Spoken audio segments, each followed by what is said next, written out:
Hi అండి. Healthy రాగి పజ్జొన్న రొట్టె ఎలా తయారు చేయాలో వీడియోలో చూపిస్తానండి. దీనికి హెల్దీ కాంబినేషన్ పచ్చకూర అంటే తోటకూర.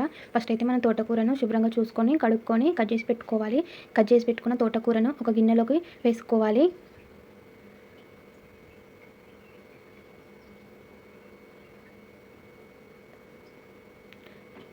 ఇప్పుడు తోటకూర వేసుకున్న తర్వాత ఒక 10-15 నుంచి పచ్చిమిర్చి, ఒక 2 ఉల్లిగడ్డలు, 3 టమాటాలు తీసుకొని మంచిగా కట్ చేసుకున్న తోటకూరలో వేసుకోవాలి. టమాటా ఎక్కువ వేసుకోవడం వల్ల తోటకూర మంచిగా ఉంటుందండి. కొంచెం పసుపు వేసుకొని కొంచెం ఉప్పు కూడా వేసుకోవాలి. దీంట్లో చిన్న గ్లాసు వాటర్ పోసుకొని సిమ్లో పెట్టుకొని ఉడికించుకోవాలి.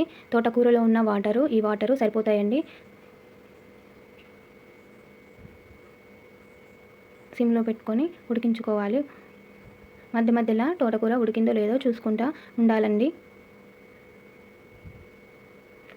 మనం ఇప్పుడు పజ్జొన్న రాగి పిండి ఎలా తయారు చేసుకోవాలో చెప్తానండి. ఫస్ట్ అయితే మనం కిలో పజ్జొన్నలకు 1/2 కిలో రాగులు, 2 పిడికిళ్ళ రేషన్ బియ్యం తీసుకోవాలి.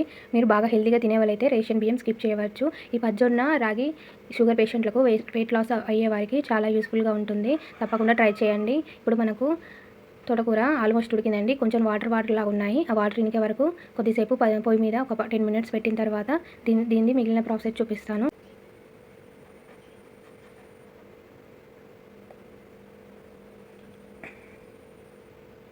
ఆల్మోస్ట్ తోటకూర ఉడికిందండి. ఇది ఇప్పుడు తోటకూర పక్క పెట్టుకొని స్టవ్ మీద గిన్నె పెట్టుకొని అందులో 1 కప్పు వాటర్ పోయాలండి. 1 కప్పు పిండికి 1 కప్పు వాటర్ పోయాలి. వాటర్ అనేది బాగా మసలాలి. అందులో కొంచెం సాల్ట్ వేసుకోవాలి. వాటర్ మసిలితేనే మనకు రొట్టె వస్తుందండి, జొన్న రొట్టె.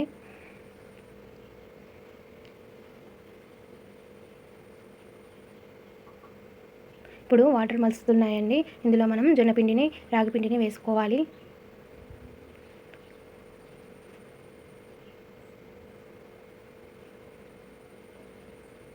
ఈ విధంగా కలుపుకోవాలి. కలుపుకున్న పిండిని ఒక 10 నిమిషాల పాటు పక్కకు పెట్టుకోవాలి.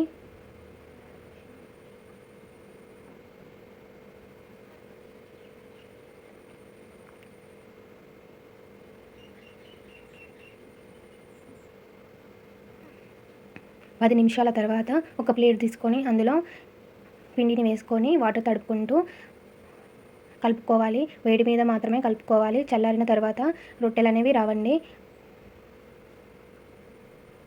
ఈ విధంగా వీడియోలో చూపిస్తున్న విధంగా ఎంత మంచిగా కలిపితే అంత మంచిగా రాగి పజ్జొన్న రొట్టెలు వస్తాయి. ఈ కలపడం పైనే మనకు ఆధారపడి ఉంటుంది రొట్టె చేయడం.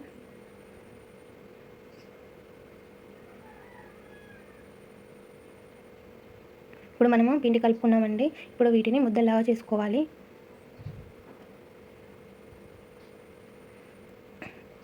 ముద్దలాగా చేసుకునేవి ఒక 10 నిమిషాలు పక్క పెట్టుకొని ఇప్పుడు మనము పచ్చకూరను తాలింపు పెట్టుకుందాము.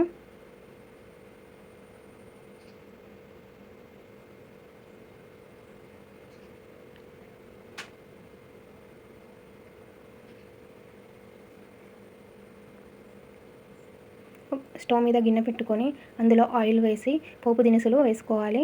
ఒక ఎల్లిపాయ గడ్డ మొత్తము పచ్చకూరలో వేసుకోవాలి. అలా వేయడం వల్ల పచ్చకూర చాలా టేస్టీగా ఉంటుంది.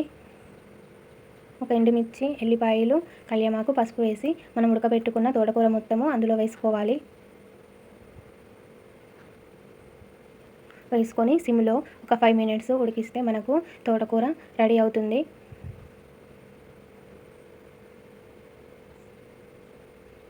ఇప్పుడు రాగి పజ్జొన్న రొట్టె ఎలా తయారు చూపిస్తాను. ఈ రొట్టె అనేది మెల్లగా చేయాలండి, ఫాస్ట్గా చేయకూడదు. మెల్లగా చపాతీలాగా చేసుకోవాలి. మన గోధుమ పిండి చపాతీ చేసుకున్నట్టు గట్టిగా నొక్కదండి. మెల్లిమెల్లిగా పైననే మనం చపాతీ చేసుకోవాలి.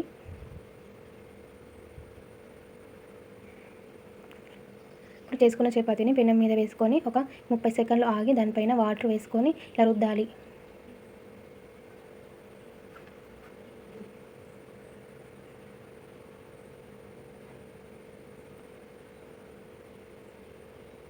మరోవైపు తిప్పి కాల్చుకుంటే మనకు పజ్జొన్న రాగి రొట్టె రెడీ అవుతుంది. ఇది ప్రెగ్నెన్సీ లేడీస్కి, వెయిట్ లాస్ కావాలనుకున్న వారికి, షుగర్ పేషెంట్స్కి, పిల్లలకు, పెద్దలకు అందరూ తినొచ్చండి. చాలా హెల్త్కి మంచిది.